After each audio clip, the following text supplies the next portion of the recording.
हाय दोस्तों। थोड़ा सा दिल उदास है, दुखी है, थोड़ा सा, ज़्यादा नहीं। और मुझे कल एक पेशेंट ने बताया जो एक मेडिकल कंपनी से है। उसने बताया कि वो मेडिकल डॉक्टर्स के साथ, जो आसपास के डॉक्टर्स हैं या दिल्ली के डॉक्टर्स हैं, उनके साथ उठता बैठता है, उनके साथ डील करता है। तो लोग आपको बहुत गालियाँ देते हैं, आपको नापसंद करते हैं, और ऊपर से मुझे अब धमकी दी जा रही है एक आयुर्वेदिक माफिया की तरफ से कि अगर उनके खिलाफ मैंने बोलना बंद नहीं किया तो वो कुछ बड़ा कांड कर सकते हैं, मेरे चैनल के साथ कर सकते हैं, बंद करा सकते हैं। ये धमकी दी है, और उसके अलावा भी बहुत कुछ कर सकते हैं। इनडायरेक्ट वे में उन्होंने मुझे बोला। मेडिकल करप्शन के खिलाफ बोलने का नतीजा ये मिल रहा है। अगर मैं किसी पेशेंट को बोलता हूँ कि सामने आओ, तो कोई नहीं आता। आप कहते हैं ना कि सर आप ग्रेट हो, बहुत बड़े हो। सर मुझे ग्रेट नहीं बनना है, मुझे नहीं बनना ग्रेट। मैं अब मेडिकल करप्शन के खिलाफ वीडियो में बहुत कम बनाता हूँ, आपने भी देखा होगा। और स्पेशली किसी को टारगेट करके तो मैं बिल्कुल नहीं बनाता हूँ, क्योंकि होना कुछ है नहीं इस देश में, कुछ नहीं हो सकता। इन लोगों के पास पैसा, पावर, पॉलिटिक्स है, तो कुछ नहीं होने वाला इन सब का।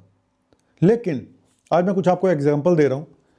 फिर मैं उन डॉक्टर से पूछूंगा कि भाई आप या तो काम अपने सुधार लो, मैं तो ऐसे ही रहूँगा। और मैंने आज तक किसी भी डॉक्टर का नाम लेकर टारगेट नहीं किया। पहली चीज़, किसी का भी नहीं किया। कोई भी एक डॉक्टर बता दे कि मैंने किसी का नाम लेकर टारगेट किया हो। एक आध को छोड़ के, जिसके फेक डिग्री थी, एक कार्डियोलॉजिस्ट को मैंने बताया था कि देश के सबसे बड़े फेक कार्डियोलॉजिस्ट जिनके पास डिग्री भी नहीं है।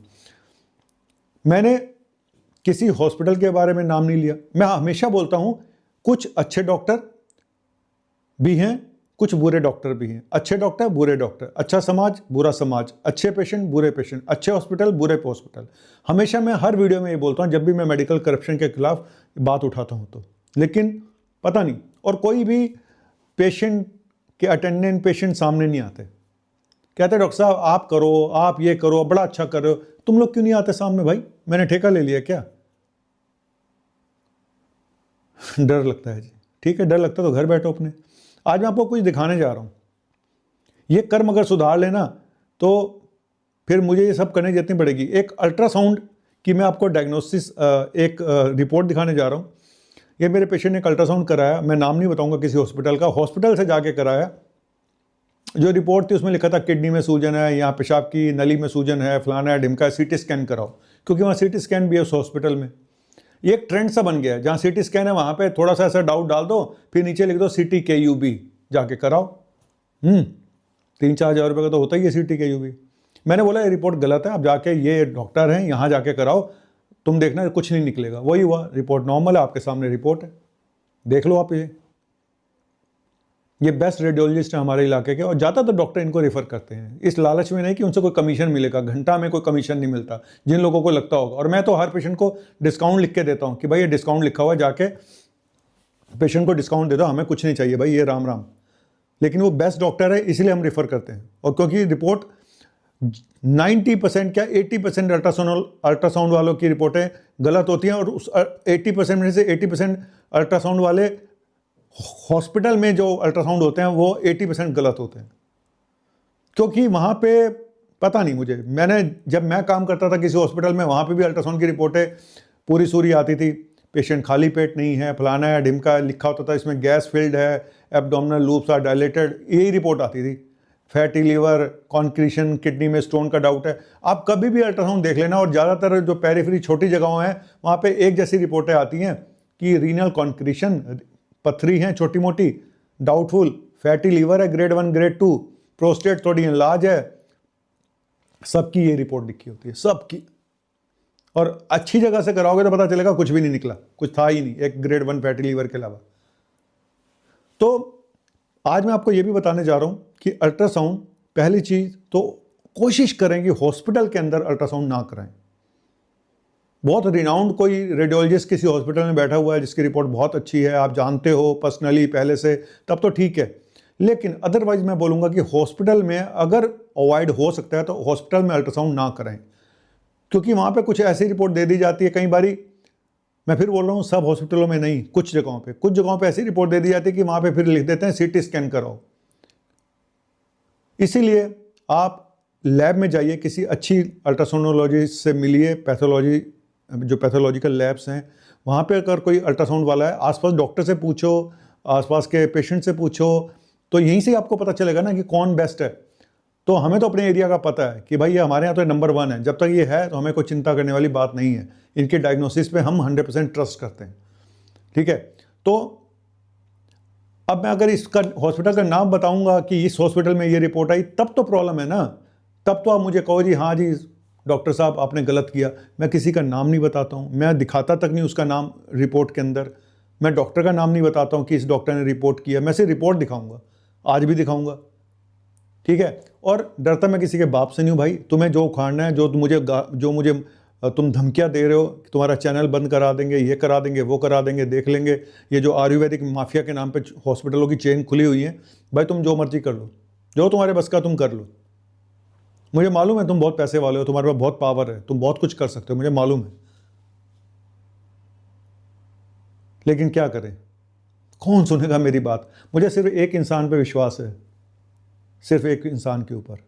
सिर्फ एक पॉलिटिशियन ऐसा है जो ढंग की बात संसद में उठाता है, जो काम की बात संसद में उठाता है, जो आम आदमी की बात संसद में उठाता है, और वो है Raghav Chadha. I really appreciate that person कि जिस ढंग से वो एक आम आदमी की बात उठाता है। लेकिन बाकी जगहों पे क्या, पूरी संसद खराब हो जाती है, फालतू की बकवास, कोई चलने नहीं देता, तो कोई काम की बात नहीं होती है, बस वही फालतू के। तो मैं क्या बोलूँ अब, मैं कौन हेल्प करेगा इन लोगों की। ये जो लूटे जा रहे हैं पेशेंट, किडनी फेलियर को हम ठीक कर देंगे, हम कैंसर ठीक कर देंगे। भाई साहब इतने सारे फ्रॉड हैं, वो पेशेंट मर चुके हैं। कैंसर का दिखाते हैं वीडियो, एक बाबा जी यहाँ पे कैंसर ठीक कर दिया, देखो जी हमने, वो पेशेंट मर चुके हैं, मेरे पास प्रूफ हैं, वो पेशेंट जा चुके हैं ऊपर। अभी भी वो वीडियो बने हुए हैं, पेशेंट को कैंसर से मिली राहत। एक 15 साल की बच्ची का वीडियो सर्कुलेट हो रहा है, 15 साल इस पेशेंट को मिली कैंसर से राहत, जबकि 2 महीने बाद मर चुकी है। और ये एक आयुर्वेदिक हॉस्पिटल है, सो कॉल्ड आयुर्वेदिक, जहाँ पे पता नहीं मैं क्या बोलूँ, और पेशेंट मर चुका है। अब तो हटा दे वीडियो, जब पेशेंट ही मर गया तुमने कौन सी राहत दी उसको, अब तो वीडियो हटा दो। लेकिन नहीं हटाएंगे। इन लाशों से मार्केटिंग कराई जा रही है, इन डेड बॉडीज से मार्केटिंग कराई जा रही है। किसको कंप्लेन करें, कौन सुनेगा हमारी बात? कोई नहीं सुनने वाला। कोई भी पार्टी हो, कोई कुछ नहीं करेगी। मैं फैक्ट बता रहा हूं आपको, इस धंधे में हर कोई काला है। तो कुछ नहीं करना भाई, मुझे ये छोटा मोटा मैं अवेयरनेस करता रहता हूं। आप जागना है तो जाग जाओ, आम जनता। और ये एक बात और मैं बताऊं, अगर आपको एक हॉस्पिटल ने बोल दिया है कि इस कैंसर का कोई इलाज नहीं है, आप क्यों नहीं उस बात को ट्रस्ट करते? आपने 4 लोगों से पूछा कि उस कैंसर का कोई इलाज नहीं है, पेशेंट ये जिएगा नहीं, लेकिन आपको लगता है नहीं, हम ये भी ट्राई करके देख लेते हैं, हम वो भी ट्राई करके देख लेते हैं। फिर आप रोते हो कि हमारे से 2 लाख रुपए ले लिए उसने और बोला वो मर गया मरीज। आपको तो पता था सब कुछ, लेकिन अंतरात्मा ने कहती नहीं भाई हम तो कोशिश करेंगे। सच कड़वा बहुत होता है और लोग उसको एक्सेप्ट नहीं कर पाते। आप कैंसर का पेशेंट आप मेरे पास लाओ, मैं आपको एक ऑनेस्ट ओपिनियन दिलवाऊंगा कि क्या इस पेशेंट में कुछ हो सकता है, नहीं हो सकता है। उसके बाद आप कहीं भी इलाज कराते रहो। लेकिन मैं जब मैं ओपिनियन दिलवाता हूं, जब ये पता चल जाता है कि ये पेशेंट नहीं जिएगा, कोई फायदा नहीं ट्रीटमेंट का, लोग नहीं मानते। वो कहते हैं कि डर और मजबूरी की वजह से फिर वो ऐसी जगहों पे इन बाबाओं के पास जाते हैं, फिर आयुर्वेद के नाम पे या किसी नेचुरोपैथ के नाम पे उनको लूटा जाता है और फिर उनके वीडियो बनाए जाते हैं। भूल के भी एलोपैथिक में मत जाना, भूल के भी कीमोथेरेपी मत कराना, पर तू कर देना ठीक। फिर तुम तो उसके मरने के बाद वीडियो तक नहीं हटाते उस बच्चे का, जिसका मैं एग्जांपल दे रहा हूं। मैं यहां दिखा नहीं रहा हूं क्योंकि मैं कोई नहीं दिखाना चाहता हूं उस बच्चे की फोटो, मेरे पास वीडियो है वो। और ऐसे बहुत सारे पेशेंट्स हैं जो मर चुके हैं, ये नहीं बताएंगे कभी भी कि उनका 2 साल बाद क्या हुआ, 4 साल बाद क्या हुआ उन पेशेंट्स का, कोई नहीं बताता। ये लोग सिर्फ जब पेशेंट आता है तो उनको आपको कैसा लग रहा है, आपको अच्छा लग रहा है, बहुत अच्छी बात है। भाई अच्छा 2-4 दिन में तो अच्छा बुरा क्या पता चलता है? तुम हिप्नोटाइज कर देते हो पेशेंट को। बताओ ना उसका 1 साल बाद क्या हुआ, 2 साल बाद क्या हुआ, 3 साल बाद क्या हुआ, 4 साल बाद क्या हुआ, बताओ आप। कुछ नहीं होने वाला भाई, मुझे माफ़ कर दो और मैं डॉक्टर से माफ़ी मांगता हूँ अगर आपको बुरा लगता है। मैं हर पैथी की करप्शन की बातें करता हूँ, एलोपैथी को या नेचुरोपैथी हो, आयुर्वेदिक को, कोई भी हो, ठीक है। जो इंसान अच्छा काम करेगा ना वही मुझे लाइक करेगा, जो ईमानदारी से काम कर रहा है वही मुझे लाइक करेगा। सारे बेईमान जो लोग हैं, बेईमान डॉक्टर है, वो मुझे कभी लाइक नहीं करेंगे, वो मुझे हमेशा गालियाँ देंगे, ठीक है। तो आप गालियाँ दीजिए और मैं गालियाँ खा खा के और इम्यूनिटी मेरी स्ट्रांग होती है। थैंक यू वेरी मच, शुक्रिया, बाय।